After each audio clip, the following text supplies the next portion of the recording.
Welcome, everybody, to episode 22 of the Under 1 Million podcast, the podcast based off of the Spotify playlist series called The Deserving.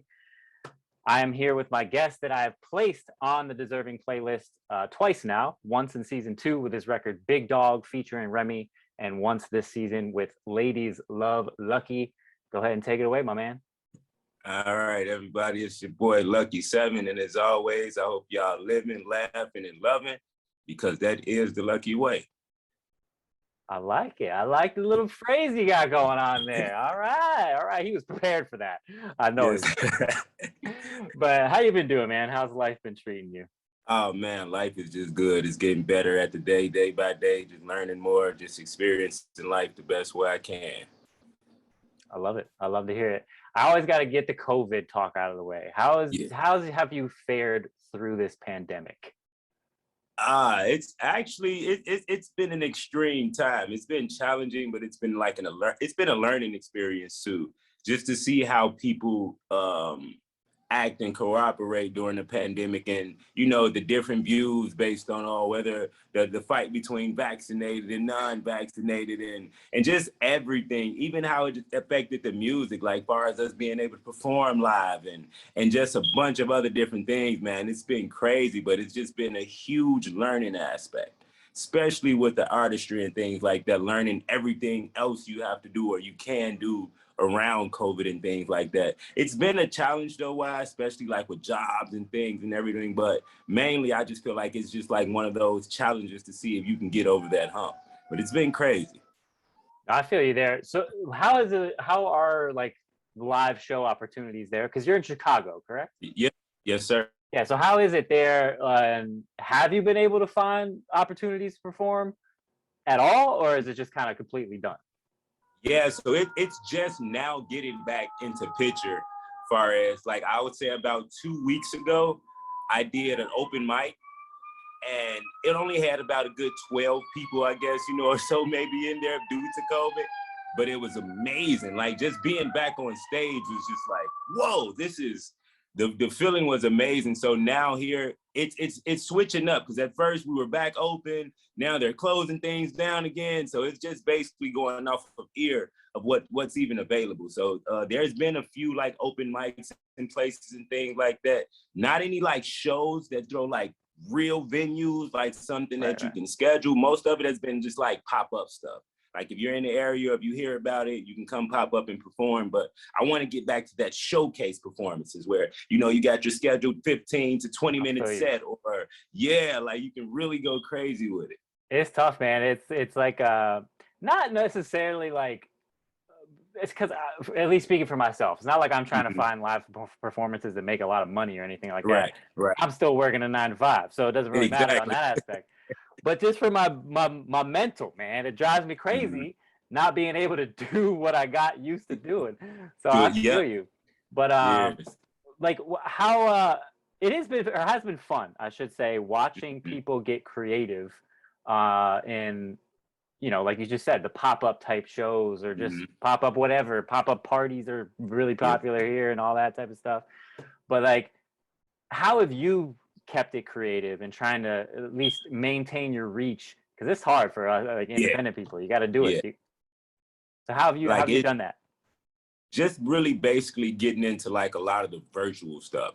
Like I'm trying to get my music on TikTok and things like Thriller and just a bunch of other things, just making quick like minute posts, or whether it's dropping like, a short 2-minute video or something like that on Instagram, or just trying to do like a live streaming of like some new music that I've played on Facebook, or just a bunch of social media sites to keep the music up and running and just keep pushing the product out there until I can get to that point where I'm heavily performing again. And I'm the same. I'm not even looking for like super paid shows or anything like that. For me, just I do most of my shows are free. Like for now,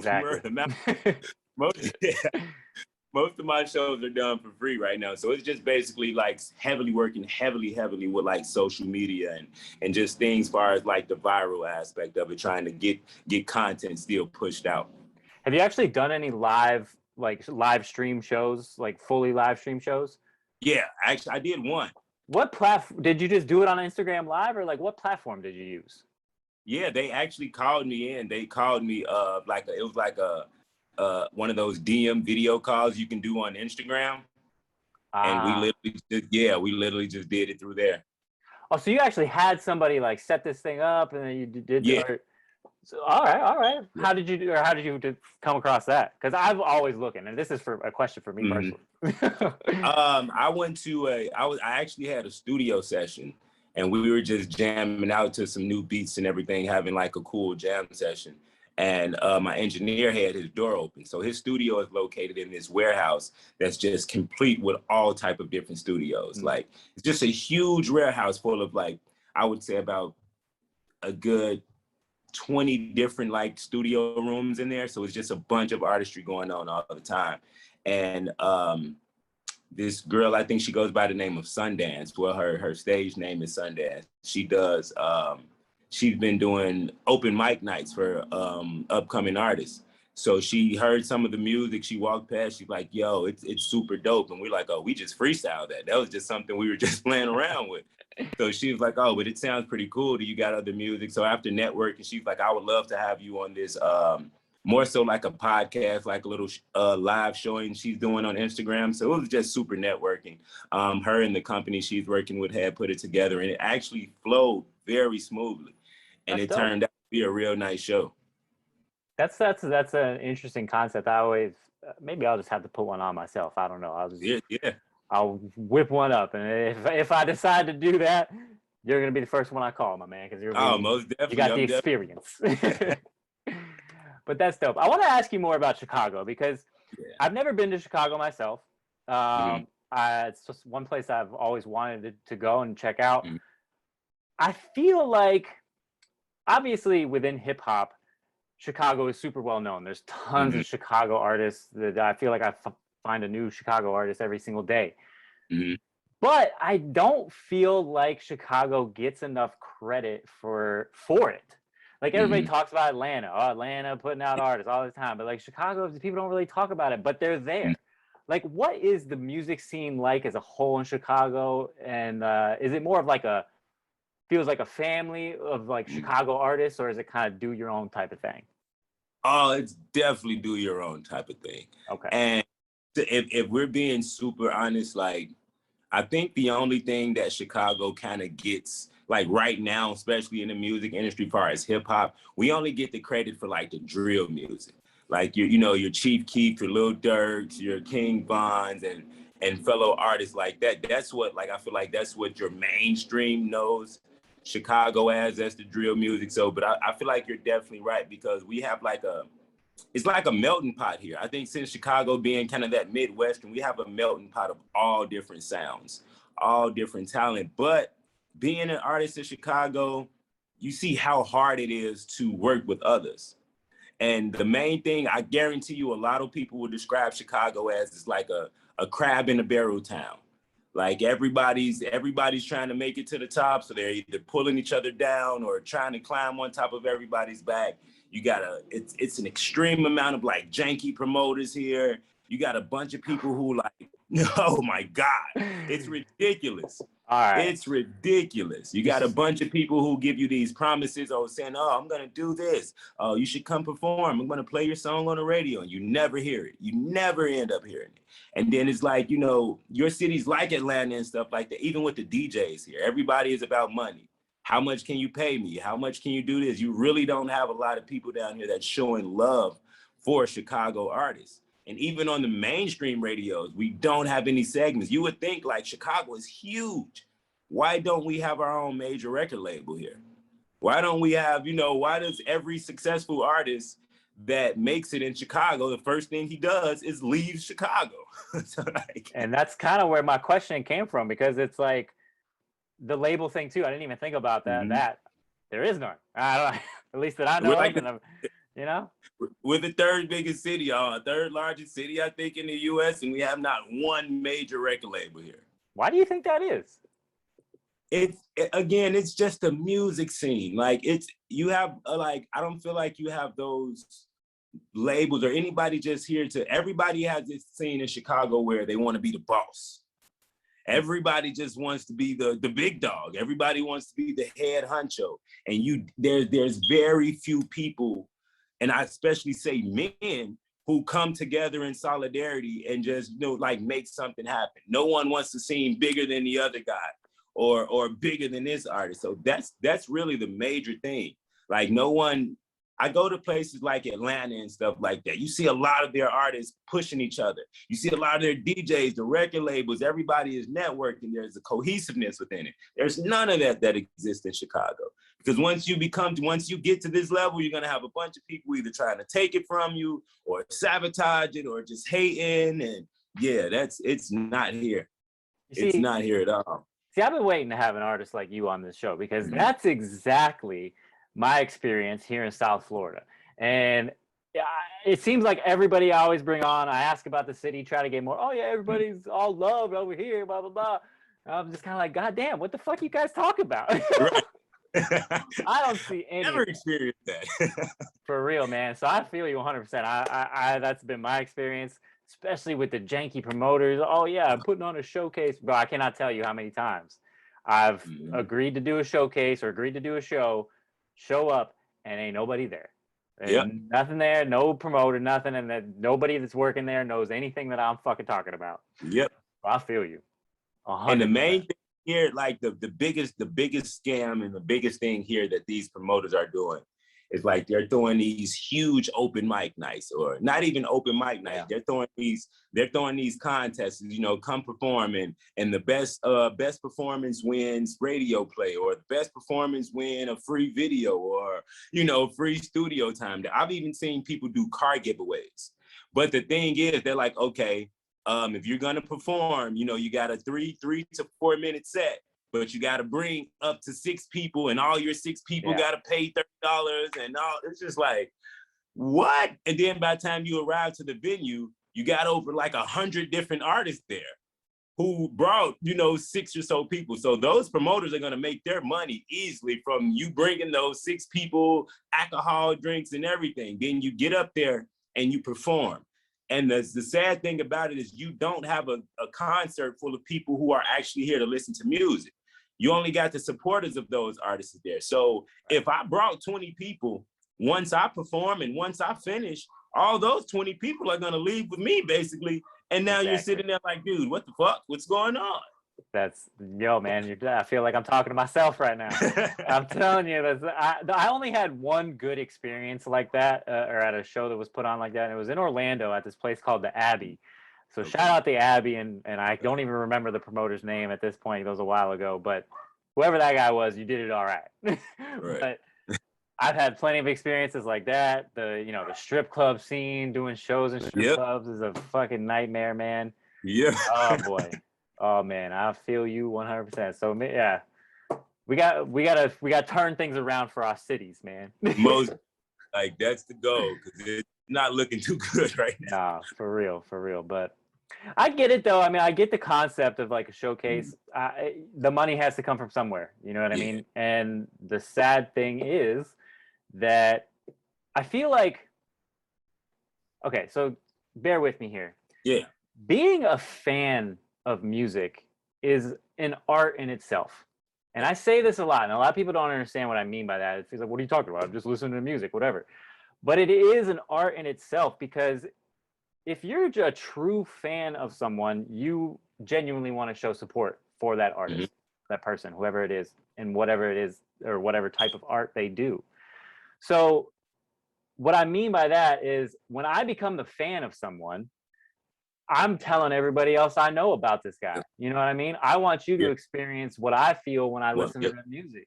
So that's what I mean by being a fan is an art in itself. And that is a lost art that barely anybody does anymore. Most definitely is, bro. And I'll tell you, that's exactly why I started doing what I do in playlisting, and playlisting for free. Let me make that point super clear. Because oh my God. You have to jump through loops to get through on someone's podcast now. And again, it's oh, well, if you pay this much, you'll get this much amount of time. I'll put you on there for this weeks. You rarely find people now doing the things that you're doing right now, especially out of the love for the music and free at that. So I appreciate you saying that, but this isn't even like a brag session. I just feel like there needs to be more of it. It most definitely does. Let me just paint you this picture. Like most of these playlists that are charging you for one, not even just to get on, just to submit music, and you might not even get on there. So like they're charging you.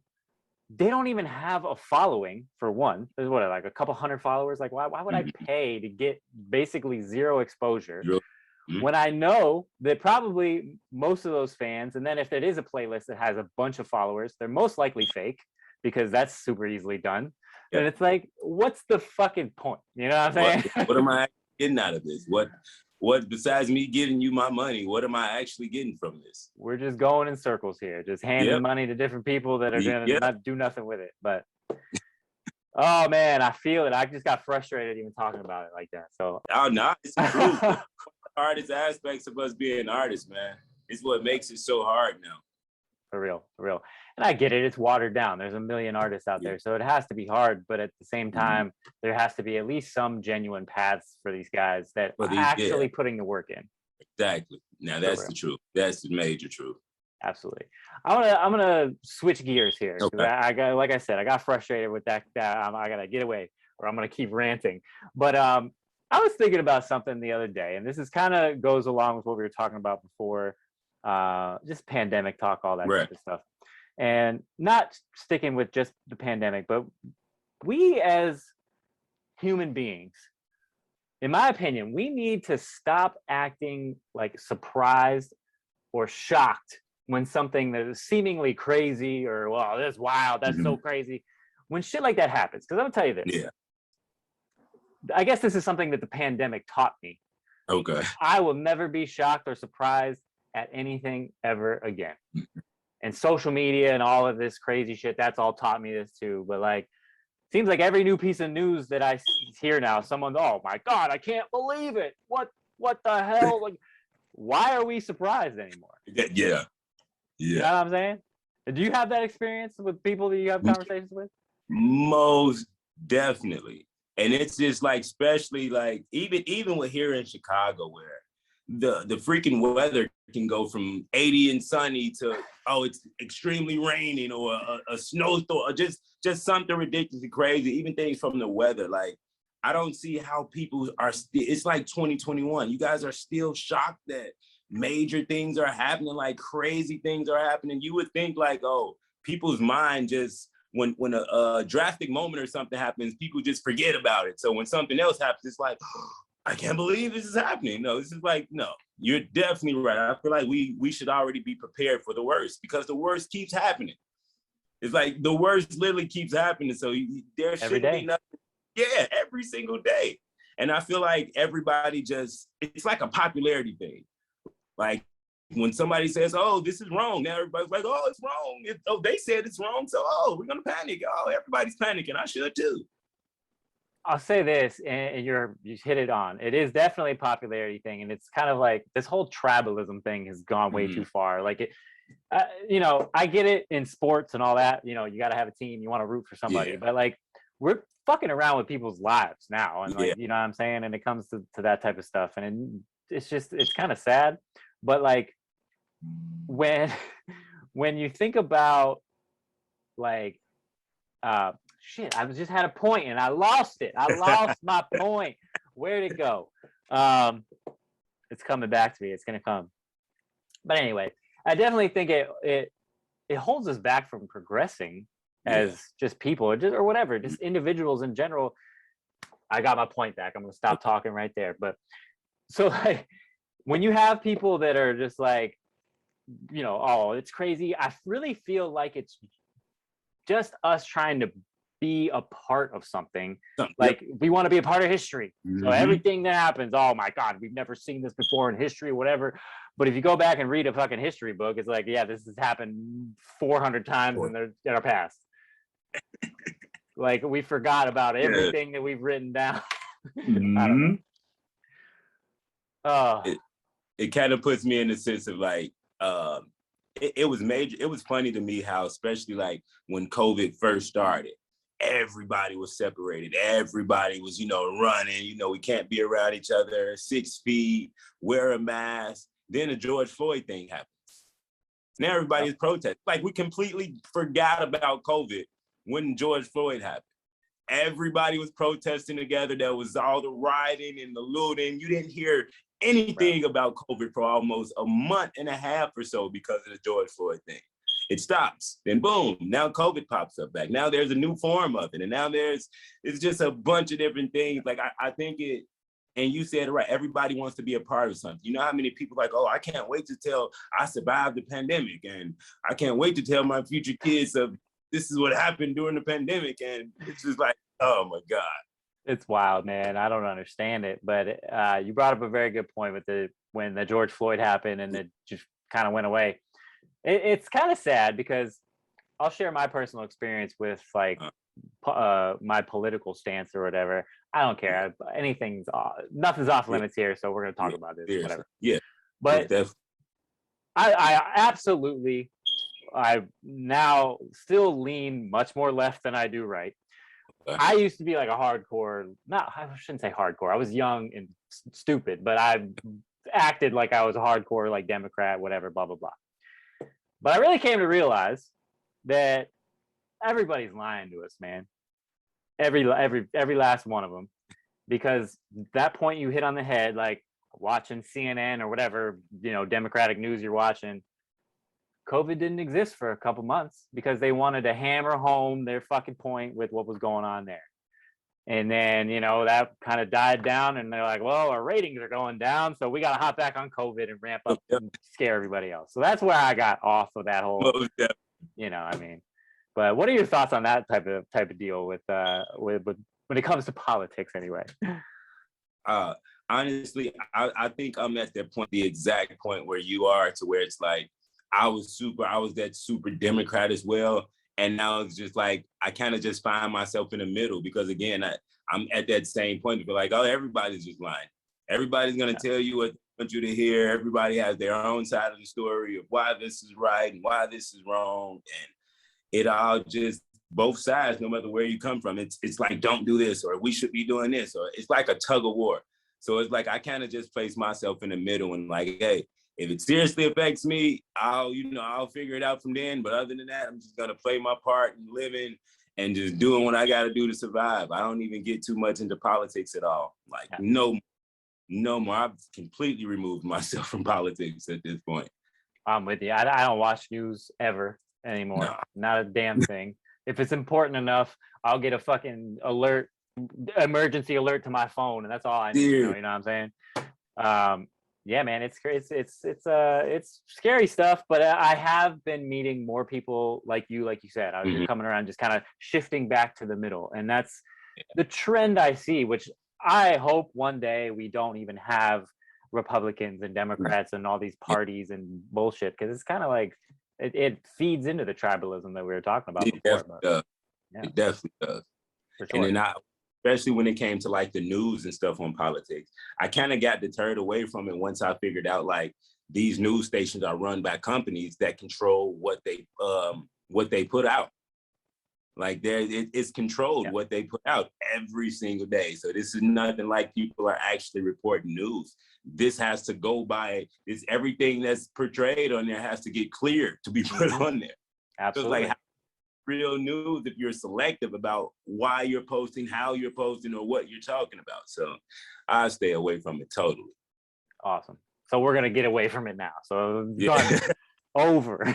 But I do want to lead into something because you mentioned to me earlier, pre-episode, when we started recording, that you do have a passion for education and our youth. And I love talking about that with people. I used to be a high school football coach, youth counselor, that type of thing, helped out with camps and all that. I did get away from that, and I do miss it every day. It just kind of, life happens, you know what I mean? And it took me in another direction. But tell me a little bit more about your goals with our youth in the future, because you shared a little bit and I was super interested. Good. So it kind of started from When I went to college, went to this college named Denison University. It's a little small private liberal arts college, right in like the middle of Granville, Ohio, which is probably like 30 minutes away from Columbus, Ohio. And it basically got to a point to where, like, honestly, I didn't even see myself going to college. After high school, it was just like, you know, I would rather work, get me a job or something, start helping my moms out with bills and things like that. Thankfully, it went the other way. I got a scholarship there. I actually had never heard of the school before I went there. And they offered me a scholarship. And my dad at the time was living in Columbus, Ohio. So it just added up. Like, yeah, I can get an opportunity to go to college. My dad will be, you know, 20, 30 minutes away from campus in case I needed any family support or anything like that. But I had heard this quote that kind of like changed my life. I had went to this seminar, and this guy was just talking about a lot of stuff that goes on in like low economic neighborhoods, low economic communities. And the main thing that he said that stuck with me is, you can't be what you can't see. And it just made me think about, he started to go in, he's like, you know, I got friends who's doctors and lawyers and Fortune, you know, 500,000 or $1 million company owners and things like that. But their dads are doctors, their moms and stuff, the people who they're around, their community is surrounded by, you know, doctors and lawyers and those people who they get that experience every day. And it made me think, like, especially for me growing up in the neighborhood that I'm growing up with, and a lot of people are in the same predicament, what are the things that we see every day? We you know, we see the drug dealers, and we see our gang bangers, and we see the bad interaction with the police. We see our drug addicts and stuff every day outside. We see, you know, we see none of our people going to school. And that was my thing. I really had no one that looked like me, who I felt pushed education on me, who I felt was there to say, oh man, this is cool. You know, you always had your older teachers and stuff in school who would try to push that. But when you're young, we kind of need that young person to like, hey, this is cool. It's cool to do this. Like when somebody older tries to tell you what's cool now, you're like, you know, not really even if it is, we're not going to listen. Right. Like, like, we would know. So that was my biggest push. After I graduated, I had got my bachelor's in educational studies. I double majored in education and Black studies. And after I graduated, everybody's like, where to, where next? Where's next? Like, I want to go back home. I want to go back home and go back. My first job was literally at the high school I worked at as a college counselor. So right after I got out of college, I went back home and was able to start like helping like prepare our juniors and seniors at my high school for the transition into college. So that's what started that, just the noticing, like going up to students who look like me, hey, it's possible to go to college. I went to the same school that you went to. I grew up in the same community that you grew up in. There's other things in life. There's much more things in life. And I also think it also tied to me, like my family just have a bunch of street ties, a bunch of gang ties. So like losing the amount of people I did at the young ages they were, it's like, this cycle has to stop somewhere. And for me, even if I can get 5 kids, for me, 5 different kids who are interested in just going to school or interested in doing something other than being on the streets, I'm happy with it. I know I'm not gonna be able to reach the mass, but long as even if it's 1, I'll be okay knowing that, hey, that this is a person who I kind of inspired or, you know, motivated to just do something different than what we see every day. So that gets into my long-term goal. And like you, I worked in schools. I worked with special needs students, taught special needs students. I've also coached basketball as well. So we just been into different aspects of it. And it's like, yeah, I don't think my place is inside the school, because when you're actually inside the school, you have to follow all the state regulations. And that's what pushed me away. My artistry pushed me away from the school, because it was like the more and more I did with the music, the more and more it was like, well, you know, you got to watch what you post, because, you know, you got to do this because the students might see it, or you have to worry about doing that because, and I feel like that shouldn't be a factor. My personal life should have, as long as I'm coming to work, I'm doing what I'm doing, I'm keeping everything 1,000,000% professional. My personal life as an artist should not be affecting, you know, the work I do inside. And that's what kind of pushed me away from that aspect and led me to believe, like, I want to open up a youth center, because most of the problems with our kids here in Chicago isn't school, it's all the time they have after school. all the time. Most of their parents are working jobs, you know, double jobs. And once they get home from school, they're on their own. So the only thing they're gonna do is roam the streets. There's not much to do. We don't have youth centers. We don't have after school clubs. It's a lack of everything. So after the kid, once you get out of school, the only thing there is to do is run in the streets and learn after, you know, hang with the older kids or hang with the kids in your neighborhood. And the kids in your neighborhood, 9 out of 10 times, are going to be on the streets. They're going to be, you know, getting themselves into some trouble or something like that. So for me, it was like, I want to get to a point to once I have that platform. That's why I love my music so much, because I know what platform I can get from it. I know the advantages. I know how much the kids now love music. So even within, I would love to get youth centers to where we can get kids in there to work on music. We can get kids in there to get homework help. We can get kids in there to just explore different possibilities and allow them to see people who are actually doing it.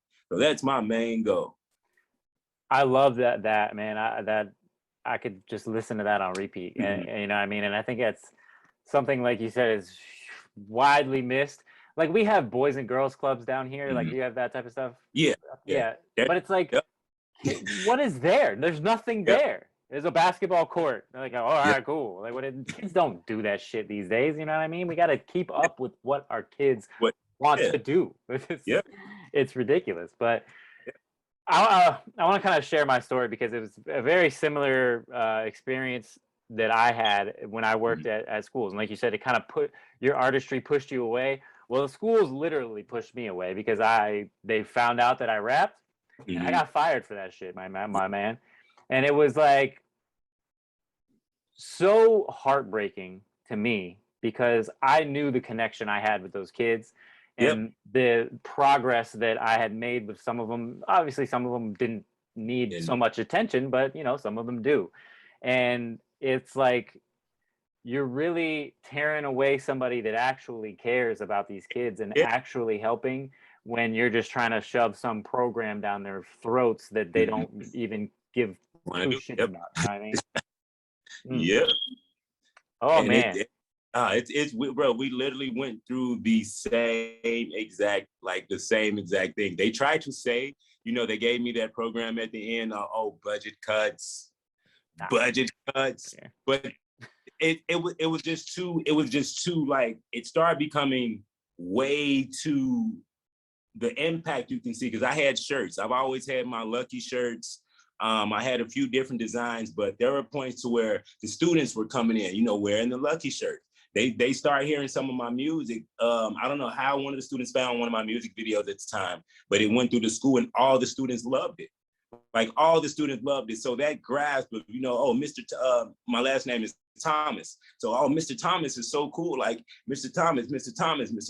But it was also going to the aspect where the staff started noticing, you know, how much the students like related towards it, how much the students gravitated towards it. And I remember my last year working in the schools, I was like the junior counselor and on-track coordinator. And once the notice had been going back that I wasn't returning the next year, my junior students literally, I think like it was like 2 weeks before school was over, all of the entire junior class like purchased Luckey shirts and walked out of class. Stormed out of class. They stormed out to the football field that was outside.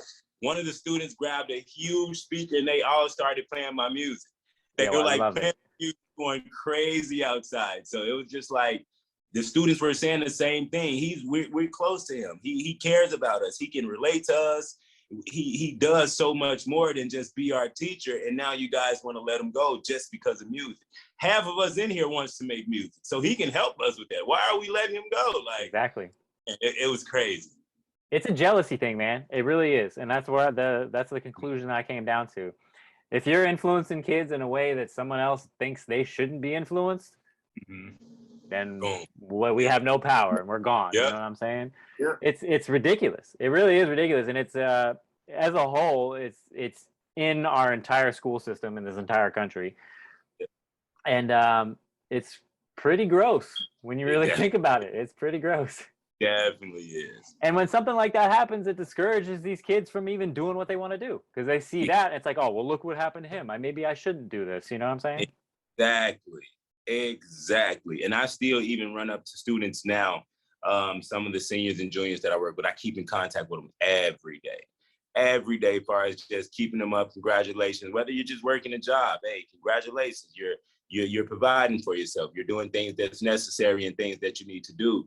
And it's just like they miss it.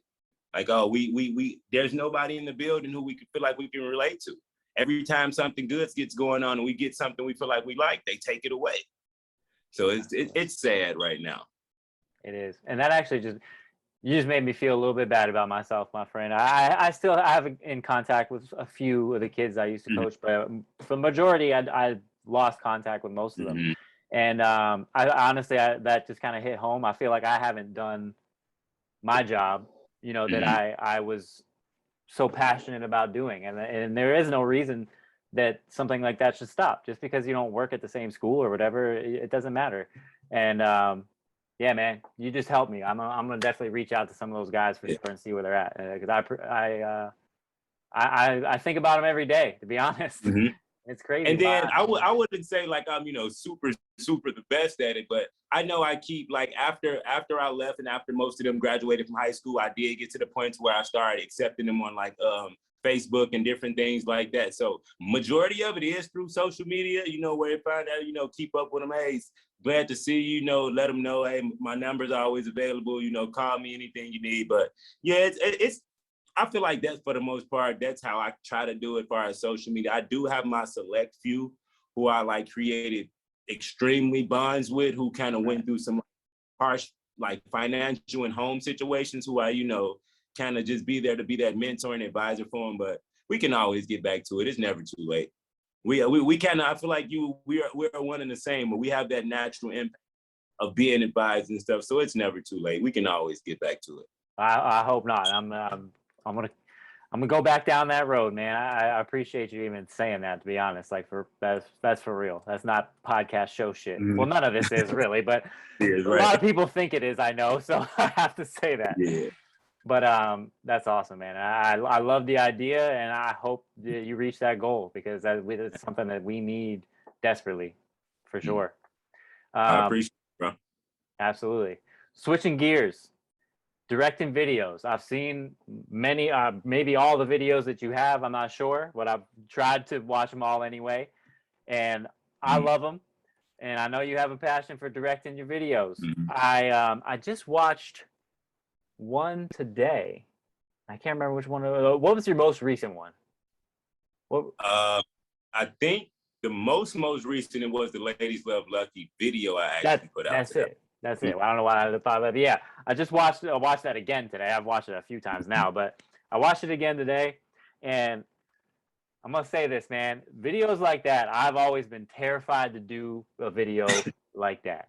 I'm super just would feel so awkward and shit like that, because I don't have a whole lot of confidence with the ladies. I got a woman. That's all I need, but I'd never had that confidence. So how did you direct that yourself, for one? Yeah. Oh, yeah. Okay. So going into a video shoot like that, how do you hype yourself up? Or maybe it's just natural for you, I don't know. But how do you hype yourself up to just get in that zone of like, I'm the man, and I'm a ladies man. Ladies love Lucky, man. Right. It was more so, dude. It's crazy when I talk about it now, because I went through this phase of like, bro, like the caterpillar that turned to the butterfly, because there was a period of time where I was shorter, much shorter, weighed a lot more, just everything. And I hit a huge growth spurt, like out of nowhere, hit a huge growth spurt, started losing weight, out of nowhere. Girls were like, oh, you're handsome now.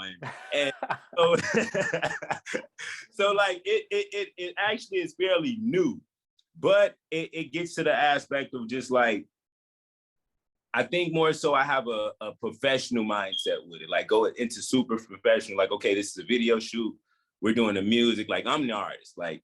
And at the end of the day, like, if I'm nervous, if I have that, that if I be nervous, nothing is gonna go right, because at the end of the day, I'm the artist. I have to portray that confidence to get people to believe in me. I have to be that one. But trust me, with the girl that was on the scene, and we had to do like a lingerie scene where I was like, that was my first video in which I actually got that close and did scenes like that. And I always used to wonder, like, how do actors do it? Like, you know, how do people actually get into this scene where they can do it? But I think when we first the thing that helped the whole situation is before we started shooting, me and my cameraman and then the girl who was in the video with me, we kind of sat around, talked about the video a lot, you know, had a few drinks, just warmed ourselves up to each other to when it got time to actually start shooting, it was natural. We kind of went over the do's and don'ts that, you know, what are you okay with me doing on video? What are you not okay with me? And once we set those boundaries, everything else is just super easy. Everything else is just super easy. I think that's what made it easy. Trust me, I was nervous too. Like, whoa. That makes me feel a little bit better. I saw that hand slide down to the booty a little bit. Did you ask permission for that? I definitely did. I definitely had to. Then, you know, I had to remember, like, whoa, this is a video shoot. Calm down. We're on set. Oh, that's awesome, though. You know, actually, I just saw a tweet today. I don't know how you distribute your music, but I use DistroKid, and they actually just tweeted out today that they're gonna that video distribution is coming soon, and I was super excited to hear that. I don't really know how that'll work because I mean. I don't know, obviously YouTube, but like, what are the different other platforms that they would distribute videos to? I don't really know. I've seen a few things where like Tidal was playing I've seen a few new music videos played through Tidal. So I think it might be one of those things where if the services offer video streaming, then they'll like distribute it to all those that actually offer it, like YouTube, things like that. So that might be cool. That is true. I guess Spotify does have that too, don't they? I don't know. I'm a Spotify guy, so I use Spotify. Yeah. I'm gonna look at that shit right now. I'm a heavy Spotify user too. I'm not really sure if I've seen like any videos on Spotify, but it might be. No, I'm not seeing it. I know they have those little like whatever they show in the background when the song is playing, but I don't know. But that's interesting. I'm excited to see. Me too, because that's heavy. I think one of the hugest things with music are the music videos, because it's like people need to see stuff. That's another thing. Like I know as my artistry right now, I need to make a lot more videos, and that's just on the aspect so people can connect more with the artists. Like I got tons of songs, but I feel like if people are not seeing me act it out or project it myself, it's going to be hard to kind of keep up and like that artist, because I think this world is extremely visual. This world is extremely visual, and I can tell that by a lot of the trash music that's out right now. I'm with you on that. But you're right. I mean, there's no denying that. Even myself, I would be lying to myself if I said if I have a song that I really, really love, I want to see a video to it. You know what I mean? Yep. Like it's just something. It adds to the art. It adds to the picture that the artist is trying to paint. Because obviously, the best artists, yes, can paint a picture with their songs and their songs alone. But you can never paint the full picture no matter what, unless you have that video that says, this was my vision for this record. And I feel you. I actually have a video shoot scheduled for Friday. I'm excited for it. And I've made a promise to myself that I am not going to release another record unless there's a video done and ready to go out with it. Yep. That doesn't go for album records, of course, but singles. Just singles, yeah, of course. That's what me and just the waves. We're connecting on so many different things. Me and my management team was just like, from now on, unless we're releasing like an EP or an album or something like that, don't drop a single unless you got a video to it. That's the same thing he was just saying, like all your singles now that you're gonna push heavily, don't even drop the song yet. Like don't even drop the song until you have a video. Like the first thing you should drop is the video, and then you drop the link to where people can add it and everything. So I'm definitely taking that approach now on with mostly all of my singles. That's dope. Do you have any upcoming videos that you might want to give me a little sneak hint? Yeah, actually we're it's going off more one of the songs that's on the Ladies Love Lucky project called Come Through. We actually just started shooting a few scenes here in downtown Chicago. Super nice. It was one of those one of those awkward moments again where you work with, you know, we got another lovely lady to be in it. I actually found that was the hardest thing with my videos, just trying to get participation, like female participation. And of course, we're not just gonna have anybody in the video. You know, you just can't put anything in your video. But a huge thing I just came across here in Chicago is this modeling agency in which they like literally have a whole index of girls that does photo shoots, videos, you know, cameo appearances and things like that. So it makes it so much easier because you pay them, you know, you pay your model, you pay your, you know, your girl to come out, and it's super professional. She knows what she's doing there. You guys talk about what kind of scenes is needed and everything. So this one is gonna be good. We put a lot more acting into this one. Most of my videos are mainly just, you know, song comes straight on, boom, music video. We got a bunch of different B-rolls that don't include music that we're kind of leading into. This video is going to be connected to another one. So there's going to be like a part two. Yeah, bro. So we're just now trying to put series, like put actual stuff together to give the viewers and the listeners more, instead of just doing like your everyday video where we're just super turned up and just going with the flow. We're actually putting thoughts and concepts and ideas behind the songs now.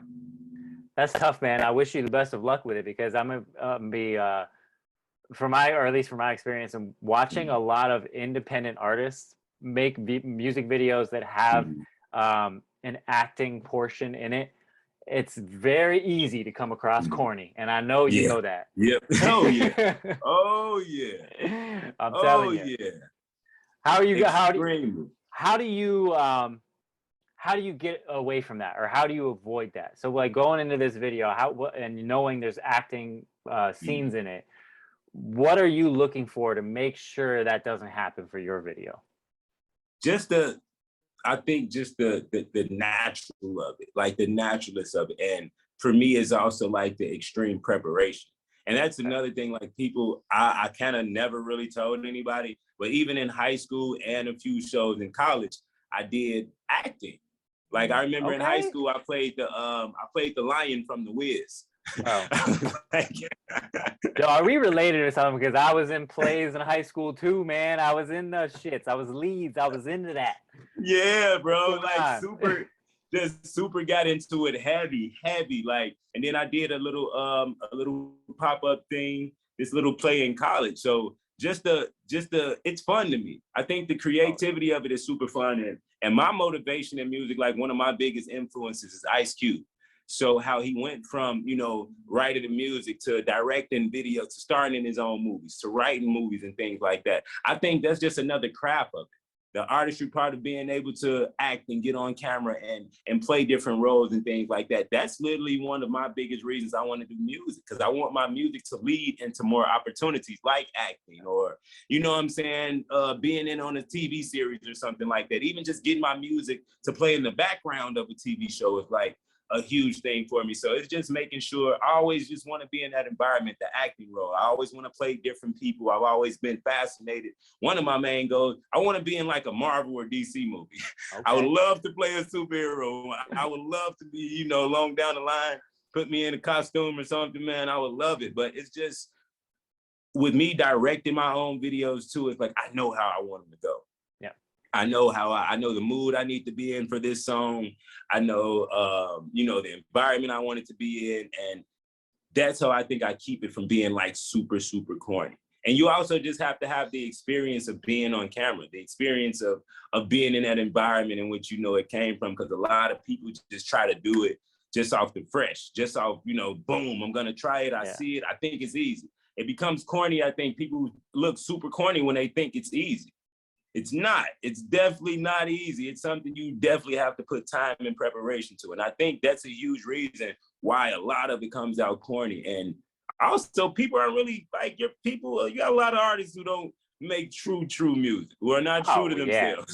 So it's boom. That's how you know too. Like, I feel like a lot of those people who do that corny shit, man, it's like, yeah, you're actually not being natural as an artist. Yeah, if the record's bad, the record's bad. There's no video that's going to save it.